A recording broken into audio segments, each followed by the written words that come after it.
Hello everyone, and welcome back to another weekly reading vlog, and today I'm doing a bit of a themed vlog. If this setup and my output looks very similar, it's because I literally just filmed my recent haul video and now I'm sitting down to start this new reading vlog. So for today's video, I'm going to be reading 3 thrillers that I've seen pretty much everywhere recently, and I'm going to be reading them over the course of this week and then telling you if I think they live up to the hype, if I recommend them. So without further ado, let's just talk about the books that I am going to be reading this week. All right, so the first book is Every Value Break. This is by Peter Swanson. I've never read one of his books. He has written 8 Perfect Murders, which came out pretty recently and many people really enjoyed. So this is a book about this woman who meets this millionaire and everything's perfect. They're going to get married, and the night before the wedding, she gets drunk at her bachelorette party and ends up hooking up with a stranger. But she still ends up going through with the wedding, but this stranger pops up at the honeymoon and starts to call into question her current marriage and kind of starts uncovering secrets.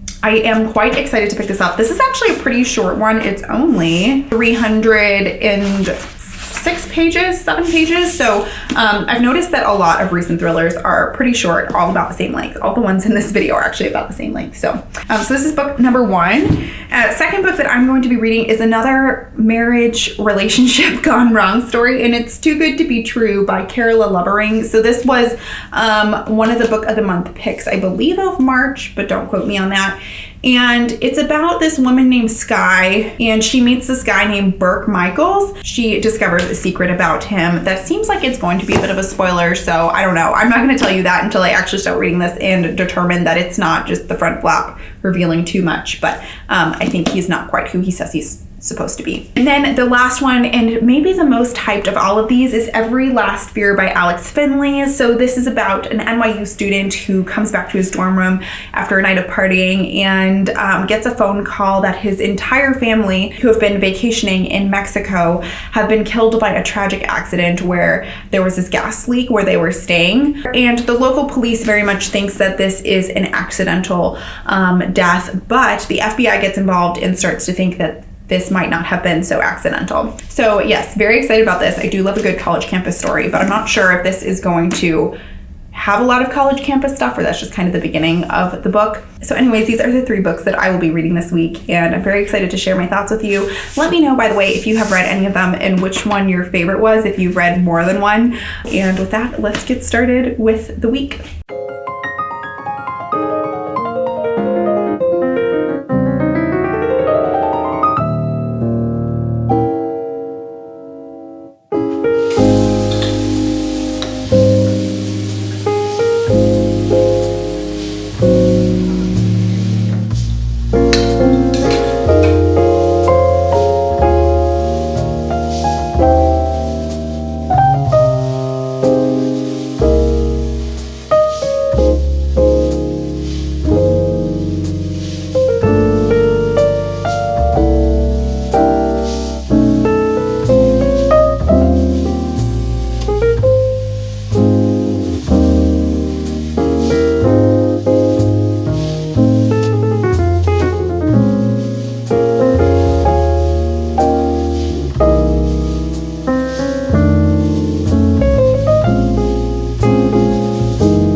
Monday evening, and I had such a relaxing day. So I went to the gym for a little bit and did a walk on incline. I haven't been to the gym in such a long time, but every single time I come out of the gym, I'm like, why don't I do this more? I feel great. I love this. And then life gets in the way and I just like forget. And this morning I just got to read a lot and it was just so relaxing. I only had a 2-hour Zoom this afternoon for work, and then basically the rest of the day was for me. And I did end up reading quite a bit of Every Value Break. I got to just over page 100.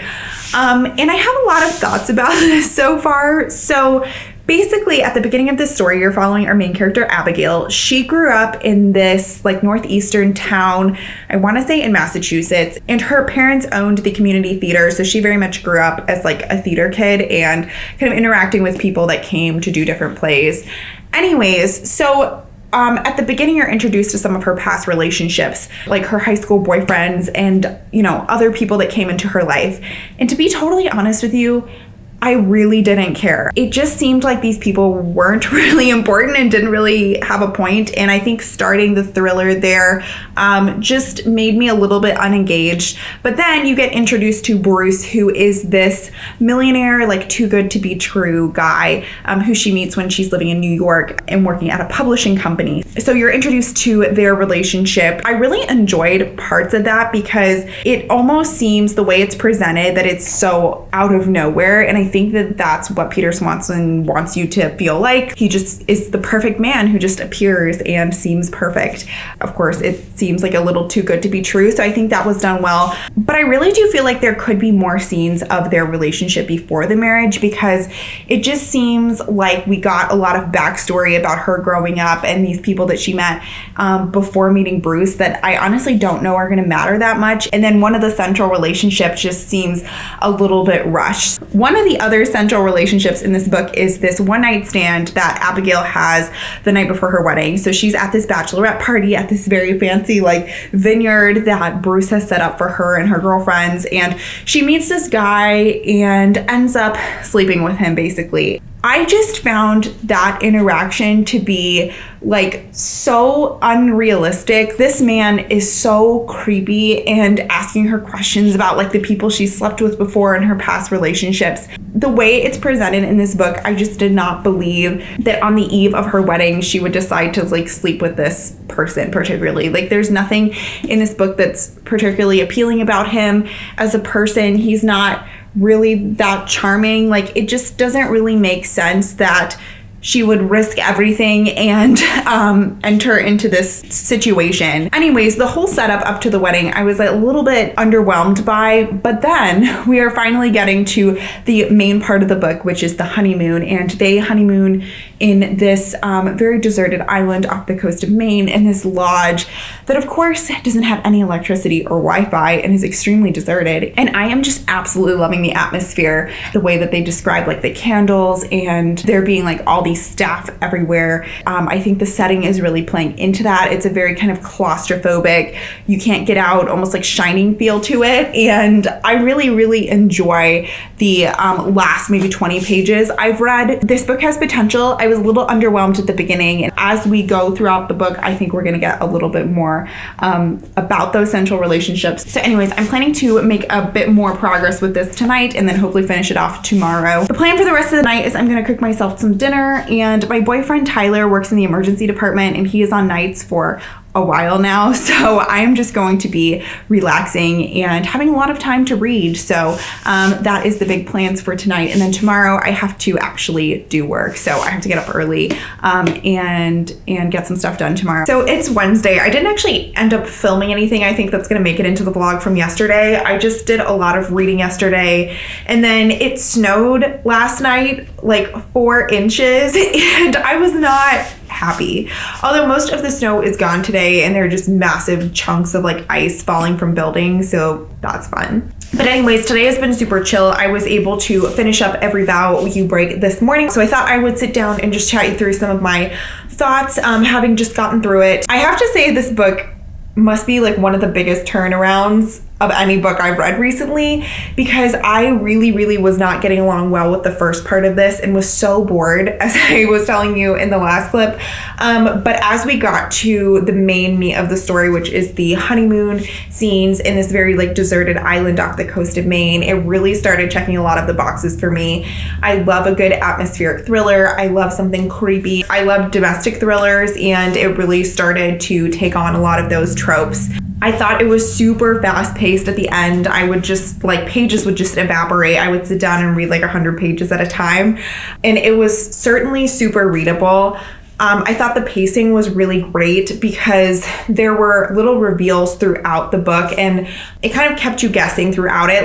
I don't think the end was particularly surprising to me. I thought I knew what was going to happen, but the little twists and turns on the way there were what kept this interesting and what made me enjoy it. One thing I will say about this book, and it might not bother you too much, I think it really would depend on the reader. The plot of this and the plot conveniences were pretty far-fetched. I would really struggle to believe where so many parts of the story would actually come together. So I had to take myself out of any kind of reality and just live in this world to really enjoy it, because some of the things in here were just so coincidental that they almost seemed ridiculous sometimes.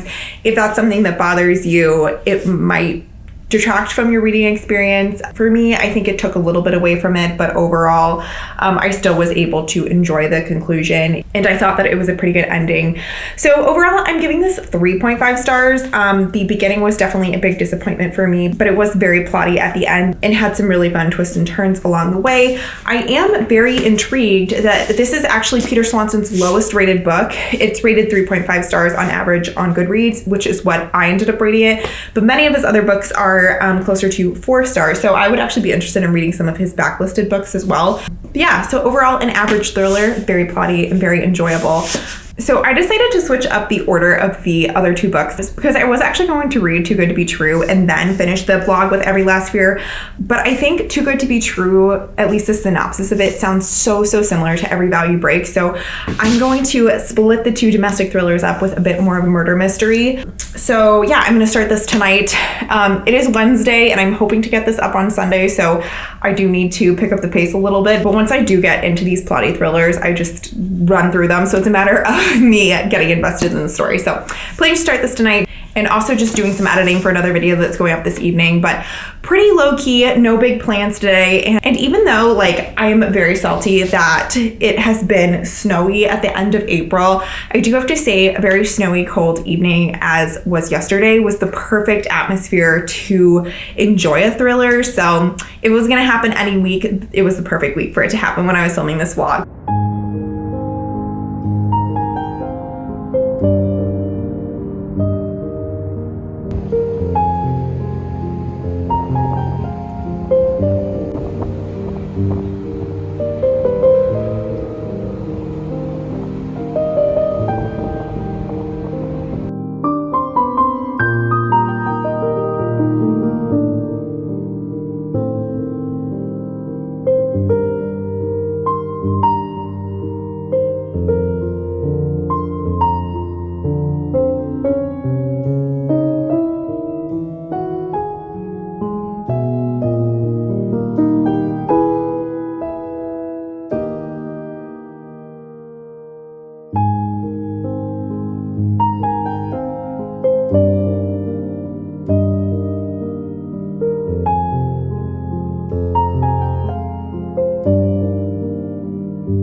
So it is currently Thursday and I have had another super chill day. I had a couple of Zooms this morning for work. Then I got to do some hiking outside, which was wonderful. I really enjoy just spending time outside, especially at this time of the year when it's super nice out. And thankfully the snow has decided to leave, and it was about like 45 degrees today, which wasn't great, but it was nice enough that I could enjoy the sunshine. And then I went to go grab some drinks and dinner with friends. So overall, it's been a really lovely day. And I have also been just powering through Every Last Fear. So I'm actually on page 203 out of like 350. So this book is about a family that has just had so much tragedy and so much heartbreak. So at the beginning of the book, you're following Matt, and he is an NYU student and learns that his whole family has been killed when they were vacationing in Mexico. So you're kind of thrust into that investigation and kind of some of the diplomatic issues with it being a case abroad. So the FBI gets involved. There's a lot of kind of confusion about whether this was an accident or not. So that's kind of one part of the story. There's this other part of the story which I personally find so much more interesting than that case, which is basically that Matt's older brother Danny, who was a kind of high school football star, is basically serving a sentence for murdering this girl named Charlotte, who I believe he was dating at the time, I'm pretty sure. And so there's a lot of kind of conflict about, did he actually commit the crime? Did he not commit the crime? And there's this whole like Netflix show that talks about the crime and essentially very much has the angle that he didn't commit it. It reminds me a lot of Making a Murderer, if you've seen that show, and it's kind of going through and talking to all the people. So their family has kind of gotten some celebrity because of that. And I really love that case because it goes back into like the dynamics of the family, his younger sister Maggie, his much younger brother Tommy, and his parents. And I just find that super, super interesting. This book goes between these really fast-paced action scenes and kind of more like detective work, which I think gives it a really nice balance. Some of the scenes are more about kind of the inner workings and the bureaucracy of like the FBI and kind of investigating stuff. And I find those parts a little bit more boring, honestly. I like the on the scene stuff, and meeting these characters in this like small Nebraska town is much more my type of thriller. I've been really enjoying the beginning of this book. I feel like I just get so sucked in when I read it. It definitely is very scary. It's very action packed. And I have to say, while with every value break, I kind of knew what I thought had happened and who had committed the crime, I have no idea at this point. And I think that Alex Finley is doing a great job of setting up so many different scenarios of what could happen and leaving it really open-ended so you as a reader can play a little bit more of detective. So anyways, really, really enjoying this so far. Hoping to finish it tomorrow morning as I don't have anything to do. I am working in the afternoon. Other than that, I am just watching the Indians-Yankees game, drinking some tea, and doing a bit more reading before I head to bed. And then Friday, and then I'm done with the week. So I hopefully will finish this tomorrow morning so that I can get through the last book this weekend and get this all wrapped up. I feel like I'm so surprised by how much I've been able to read this week, and I'm really, really proud of myself. I cannot remember the last time that I read 3 books in a week. So that's the plan for the rest of the night. Sorry, the like light from the TV is coming on. It got to a really important part of the game, and I like didn't want to turn it off when I was filming.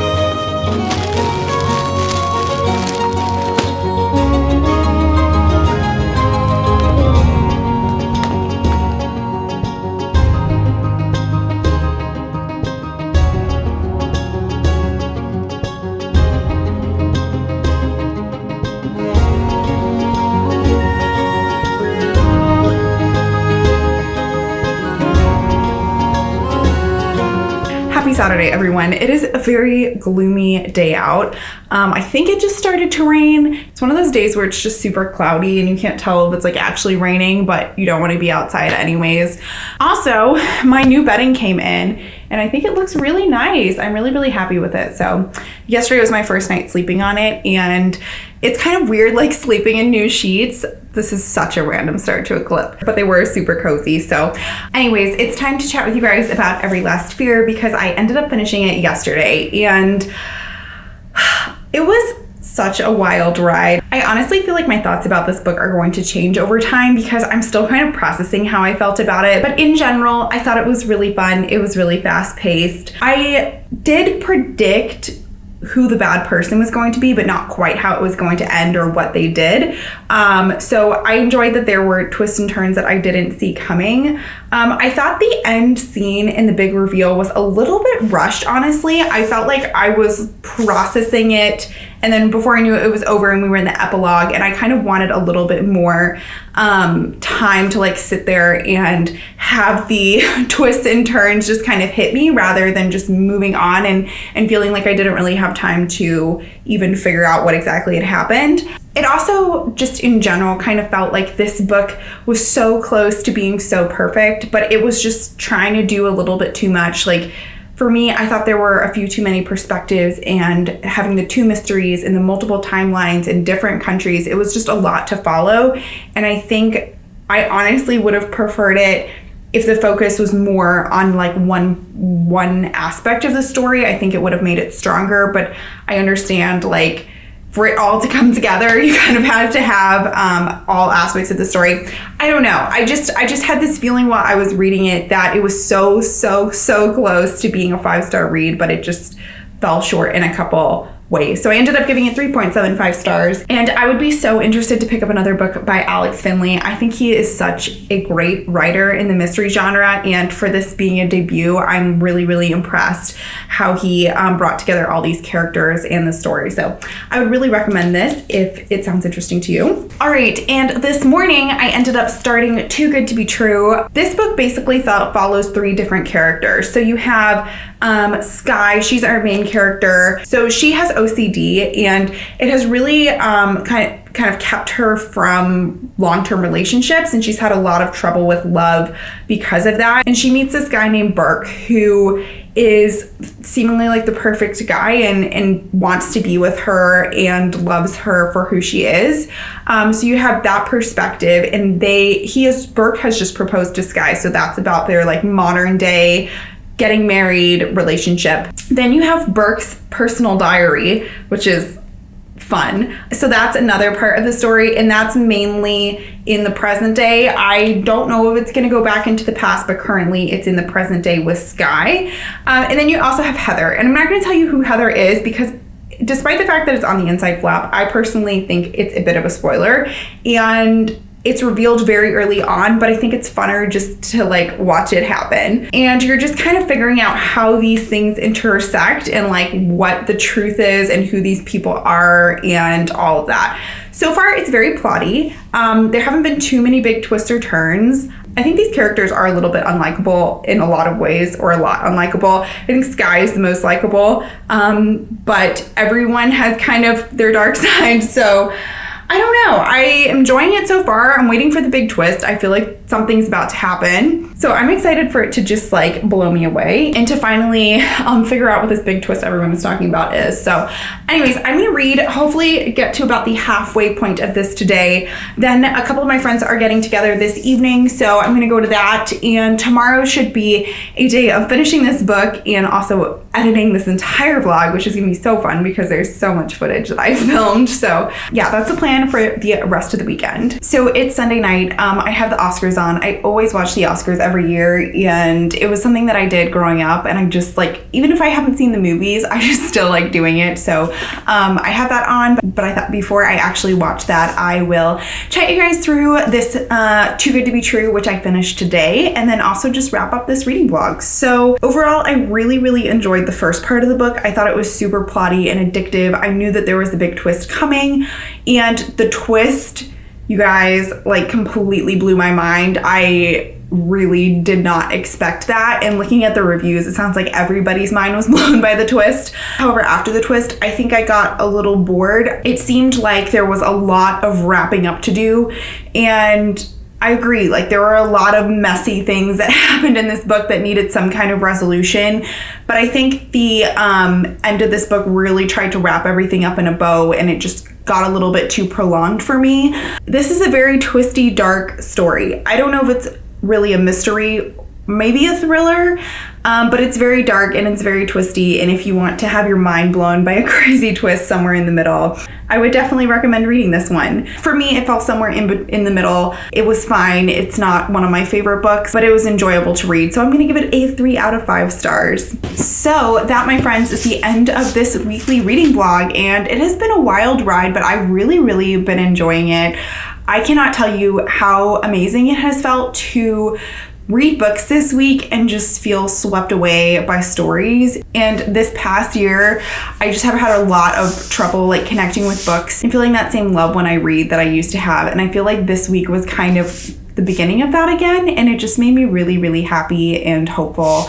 In terms of the books I read, I don't think any of these 3 thrillers are going to go down as new favorites or books that I'm going to reread or love forever. But I enjoyed them. They were fun. They were plotty. They kept me interested. It introduced me to new authors that I definitely am going to be reading more of and am excited to read more of. And I'm still looking for my next 5-star thriller, and it's been a really long time since I've read one.